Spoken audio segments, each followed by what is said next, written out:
जय हरी. एकादश स्कंध भाग 151. 11व्या अध्यायात नाथ महाराज भक्ताचं जे भगवंतावर प्रेम असतं ती म्हणजे भक्ती. आणि ही भक्ती राजस, तामस आणि सात्विक अशी 3 प्रकारची असते. म्हणजे हे प्रेम देखील 3 प्रकारचं असतं. ते कसं? शौर्य आणि युद्ध यांच्या कथा ऐकून मन आनंदानं उचंबळून येतं, ते राजस प्रेम. दुःख शोकांचं प्रसंग हे ऐकून ज्यावेळी अंतःकरण द्रवतं तेव्हा ते तामस प्रेम. आणि भगवंताच्या सुंदर सगुण मूर्तीचं वर्णन ऐकून मन आनंदानं भरून जातं, ते सात्विक प्रेम. सात्विक प्रेम खरी भक्ती उत्पन्न करण्यास मदत करतं. भक्तीचं प्रेम निराळच आहे. भगवंताच्या स्वरूपाचं चिंतन करता करता मन चित स्वरूपात बुडून जातं. त्यावेळी देहाचा विसर पडतो, डोळ्यातून अश्रू वाहतात, सर्वांगावर रोमांच उभे राहतात, गळा अगदी दाटून येतो, काही केल्यास शब्द उमटत नाहीत, सर्वांग घामानं डबडबतं, नेत्र अर्धोन्मिलित होतात आणि मन आश्चर्यानं भरून जातं. हे खरं प्रेम होय. हरिकथा श्रद्धेनं श्रवण केली तर एवढा मोठा लाभ होतो. शहाण्या आणि निरीच्छ वक्त्याकडून हरिकथा ऐकावी. शहाणा श्रोता मिळाला तर स्वतःही कथा सांगावी, पण श्रोता नसेल तर आपल्या मनालाच आश्रय करावा, म्हणजे मनाचाच आश्रय करावा आणि दृश्याची आसक्ती सोडून एकट्यानंच भगवंताच्या चरित्रावर विचार करावा.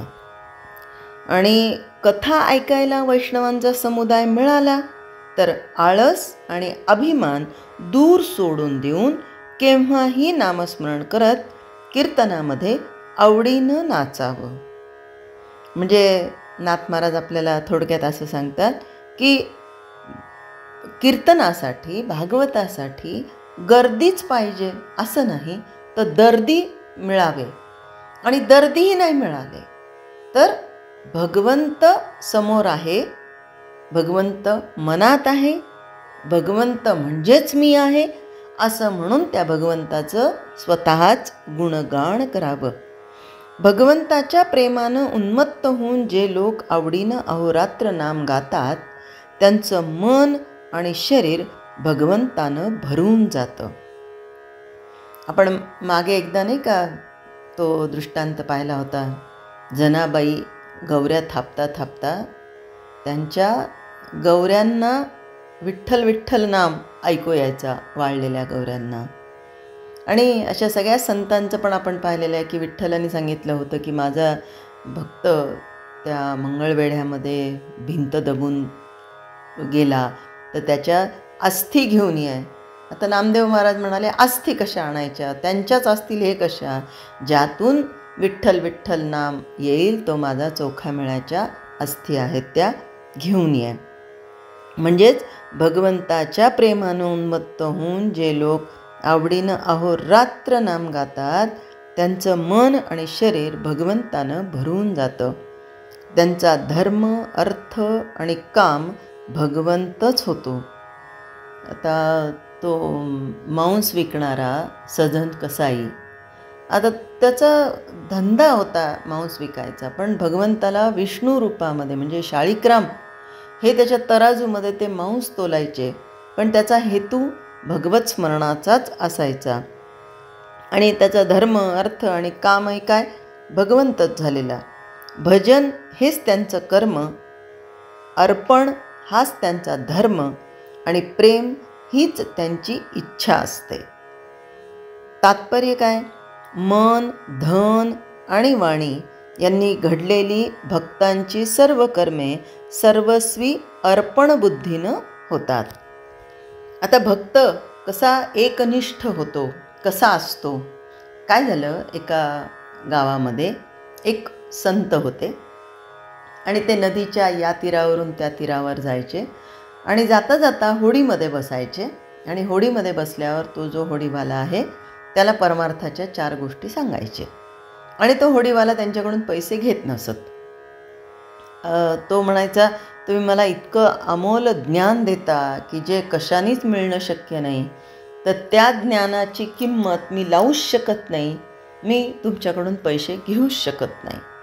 आणि असा बराच दिवसांचा सहवास झाला आणि एके दिवशी ते संत म्हणणारे त्याला आपल्या घरी घेऊन आले आणि त्याला दाखवलं. गडगंज श्रीमंत होते ते संत. त्यांनी सांगितलं की बाबा रे, मी गडगंज श्रीमंत होतो, इतकी संपत्ती माझ्याजवळ आहे साठलेली, पण मी योग्य व्यक्तीची निवड करत होतो की कोण भेटेल की ज्याच्याजवळ मी हे पैसे देईल. म्हणे तू हे घेऊन जा, तुझे लेकरं बाळं सुखी होतील, बायको खुश होईल. हा म्हणाला, महाराज, इतक्या महिन्यांपासून मी तुमच्याकडून परम अर्थ ऐकतोय आणि तुम्ही मला या विनाकारणच्या अर्थामध्ये गुंतवता. अहो, माझ्या कष्टाचे जे नाही आहेत ते पैसे मी घेऊन मी आयुष्यामध्ये सुखी होणार आहे का?